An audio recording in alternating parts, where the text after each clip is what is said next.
The betting, the not so much anymore, is more down to my own fault. I need to get studying again to get the edge back. But yeah, it's a great product. I love the exchange. It's really, in my opinion, one of the better bookmakers, if not the best bookmaker out there. Race number 2 on the day will be the start of the exotics. The bipod will get underway with the running of race number 2 at 12:10, 1,000 meters the distance, and it's the maiden plate that will get the bipod underway. We've got 2 interviews lined up for you, so let's listen up. As you said, it's his first run, yeah. He's got a decent draw of 2, which will help. Corner's riding him. He knows him well.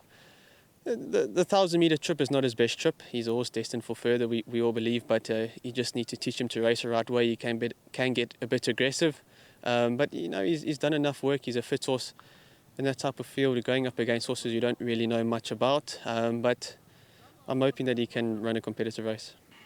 Yeah, look, it was unfortunate. He had jarred himself up the time before, but he's come right again, and he never cracked a door the first time. Not now, the second time. He is quite quick up the pins. I'd like to maybe, if he jumps well, get out of the way and go forward. He's quite a talented colt. I think he's very, very smart. He's got to get lucky on first time out, and it all depends on the break. So add him in your quartets. Some interesting comments coming through there from Callum Dixon and Glenn Cotson regarding their 2 runners in this race. Now, number 2, Celtic Chief, is the favourite at 3-1, 33-10 about number 13, Future Flow. Number 9, Barry de Grond, is at 9-2. It's 8-1 about Vagar. Now, this is a first-timer. That's found support from 14-1 into 8-1. Galacticus is at 8-1, and then it's 12-1 and Better Bar those. Now, these Callum Dixon didn't seem overly confident, but nor did he say that the horse can't win. Yeah, you can expect that, because you just have a look at the horses and what he's done in Cape Town. They've stretched him to a mile, 1,400 meters. His last start before he made the trip to KZN was over 1,000 meters, and you can see he was outpaced throughout that race. So I hear him. But then again, you got a good draw. You got a horse that can run up with the pace. You got a horse with experience. If he takes to this right-handed turn, I think this 1,000-meter trip, just on pure ability, more than what distance he's looking for, he'll be competitive. But are you going to go and say that he's a good thing in the race in the start of the bipod? I doubt it. I think you'll need some cover here. The one horse that I like is number 9, Barry de Grond. On that debut run, that horse Beyond Einstein, I thought will be tough to beat that day for Jan Janse van Vieren, but it was not to be. And just chatting to Gavin Lerena after that, he just mentioned that the horse was a bit soft coming into the race, and he's looking for further. So that was a good run from this horse, considering that he was debuting. Those 2 horses seem to have their race to themselves, the winner, 21 May and Beyond Eyesight. So that was a nice introduction. So he'll get my vote for the bipod. And then this horse called Future Flow, you certainly can't discount his chances. I know that many will argue now, but we're frustrated now, it's over. He's had so many chances. But they've gone with Richard Fourie, which is, a plus.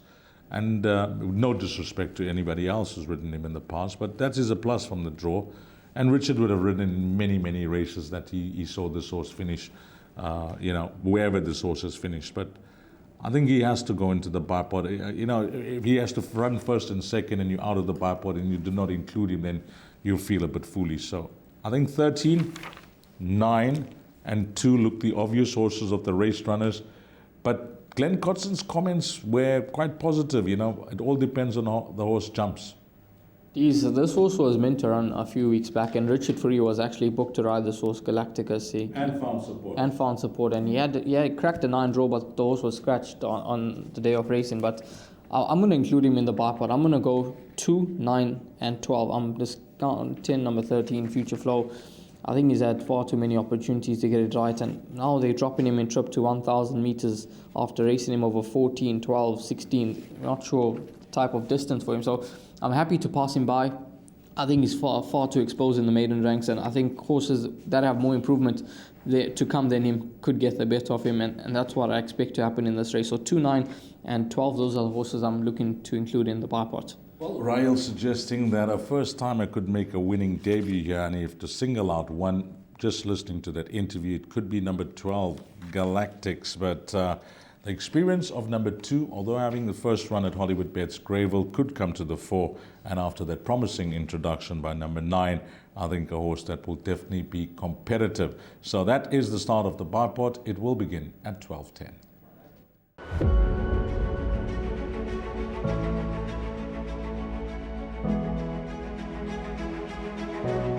It's Donovan Everett from Cape Racing, and I'd just like to say it's an absolute pleasure to be involved with Intrabet and Cape Breeders in this golf day today here at Pearl Valley.